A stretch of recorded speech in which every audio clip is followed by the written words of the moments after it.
እንጠያየቃለን የሆነ ሰዓት ላይ እንደዚህ ቁጭ ብለን የምንጠያየቃቸውን ጥያቄዎች መጠየቅ የምትፈልጉትን ነገር በሙሉ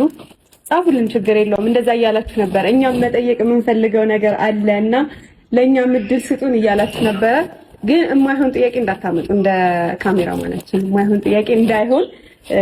ለዛ ያለው ስነ ስርዓት ያለው ወደ ሚዲያ መውጣት ያለባቸውን ጥያቄዎች ችግር የለውም ጠይቁን ግን የትናንት ነው እኔ የአርሰናል ጥያቄ ባይገባ ደስ ይለኝ ነበር ምክንያቱም አውቀዋለሁ ምን እንደሚከተለኝና ግን ያው ቁርጤን አውቄያለሁ ኢንዌስ ችግር የለውም አሁን እንሂድ ቀጥታ ወደሱ ክላስ